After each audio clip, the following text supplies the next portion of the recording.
اور لوگ بھی آئے، لیکن جو نامور شخصیت آئی اس ہندوستان میں وہ حضرت خواجہ معین الدین چشتی اجمیری ہیں رحمت اللہ علیہ۔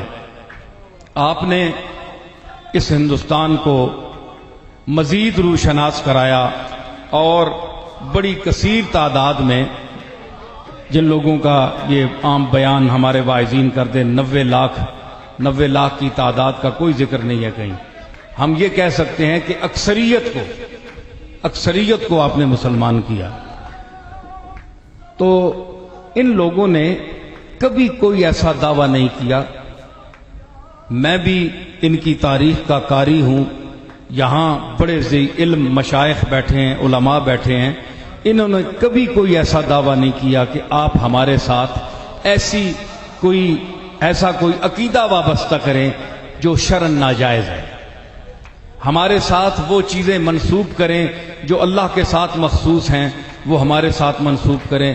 نہ بابا فرید نے فرمایا ہے، نہ خواجہ قطب صاحب نے، نہ حضرت غریب نواز اجمیری نے، کسی اولیاء نے، اور اولیاء اللہ میں جو ایک ممتاز شان دی اللہ نے، اور تمام مشارق اور مغارب کے مشائخ نے جس کی عظمت کو تسلیم کیا، اور وہ صرف پیر نہیں بلکہ پیروں کا پیر ہے، پیر دستگیر ہے، حضرت محبوب سبحانی، حضرت شیخ عبد القادر جیلانی قدس سرہ السامی، جنہوں نے 40 سال بغداد کے منبر پر بیٹھ کر 40 باطل فرقوں کا رد کیا۔ 40 میں عرض کروں گا کہ ان لوگوں نے بڑی خدمات کی۔ اب فرق کیا ہے حضرت خواجہ غریب نواز اور حضرت پیران پیر کی تعلیمات میں اور تبلیغ میں فرق کیا ہے؟ یہ بڑا حساس پہلو ہے۔ میں ایک فرق آپ کو بیان کروں، آپ لوگ تسلیم کریں گے، تاریخ کے جو قاری ہیں سمجھتے ہیں کہ حضرت معین الحق والدین جب ہندوستان میں تشریف لائے تو پورا ماحول ہندو تھا، مشرک تھے، کوئی کلمہ گو نہیں تھا، سب کافر تھے، سب مشرک تھے۔ تو حضرت غریب نواز نے وہاں جو طریقہ تبلیغ استعمال کیا، میں حضرات معذرت چاہوں گا، اس کے بعد قوالی بھی ہوگی پروگرام، میں چاہتا ہوں کہ یہ آپ لوگ جو جمع ہوئے ہیں تو آپ کچھ لے کر جائیں کہ آپ کیوں اکٹھے ہوئے ہیں، یہ بھی آپ کچھ سنیں۔ تو میں عرض کر رہا ہوں کہ سارے مخاطب جو تھے وہ مشرک تھے۔ اب مشرکوں میں جو حضرت غریب نواز نے تعلیم کا طریقہ اختیار کیا وہ یہ تھا کہ اخلاق حسنہ، حضور علیہ الصلوۃ والسلام، اسی لیے حضرت غریب نواز کو نائب رسول فی الہند کہا جاتا ہے کہ آپ ہندوستان میں رسول اللہ کے سجادہ نشین ہیں، کہ حضور نے جس طریقے سے کفار مکہ کی تعلیم کی، کیونکہ کفار مکہ بھی توحید کے انہیں پتہ ہی نہ تھا، نہ اللہ کی ذات کا نہ صفات کا، تو حضور نے آہستہ آہستہ ان کو دعوت دی اور اپنی طرف بلایا۔ اسی طرح حضرت غریب نواز نے ان کو اپنی طرف بلایا۔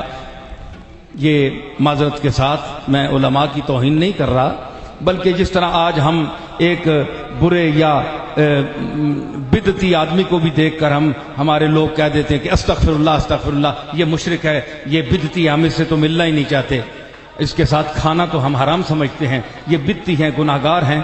تو غریب نواز نے یہ عمل نہیں کیا۔ غریب نواز نے کملی والے کے رحمت کی انداز میں ان بروں کو بھی، مشرکوں کو بھی اپنے ساتھ بٹھایا، ان کو تعلیم دی۔ اچھا، ان سے تعلیم جن کو دی تو ان کو متاثر کیا اپنے کردار سے، اپنی گفتار سے، اپنے عادات و خصائل سے، تعلیم سے۔ جس طرح ان پڑھ آدمی کو آپ کلمہ پڑھاتے ہیں، الف بے تے پڑھاتے ہیں، ان پڑھ بچہ ہے، اس کو کیا پتہ ہے؟ وہ آپ سے بحث تو نہیں کر سکتا۔ تو اسی طرح ہندوستان کا کوئی ہندو، کیونکہ ہے ہی تھا وہ مشرک تھا، ان کو پتہ ہی نہیں تھا قرآن مجید کے بسم اللہ ابجد بھی نہیں پڑھ سکتے تھے، تو وہ غریب نواز سے کیسی بحث کر سکتے تھے؟ اس وقت تو علم کا یا عالم کا ہندوستان میں تصور ہی نہیں تھا۔ غریب نواز ایک معلم کی حیثیت سے خود جس طرح بچوں کو پڑھایا جاتا ہے، اس طرح غریب نواز نے ایک ایک ہندو کو درس دیا۔ اس کے برعکس بغداد مدینۃ العلوم تھا. غزالی آخری زمانہ وہاں گزار رہے تھے. درس و تدریس کو چھوڑ کر روحانیت کی دنیا کی طرف مائل ہو چکے تھے.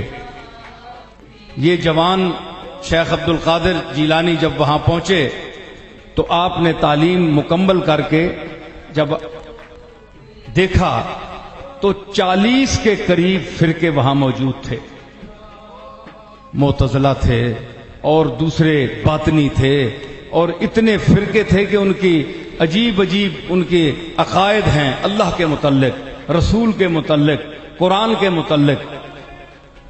ہر قدم پر حفاظ، علماء، مفسرین، محققین، مدققین اور مناظر، صرفی، نحوی، منطقی، بیان اور فلسفہ اور تمام علوم عالیہ کے ماہرین ایک ایک قدم پر ہزاروں کی تعداد میں بیٹھے ہوئے تھے. ایک ایک قدم پر. بغداد وہ مدینۃ العلوم تھا. وہاں کا انداز تبلیغ اور تھا، ہندوستان کا انداز تبلیغ اور تھا. جتنا وہ مشکل تھا کیونکہ علم والوں میں بولنا اور بات ہے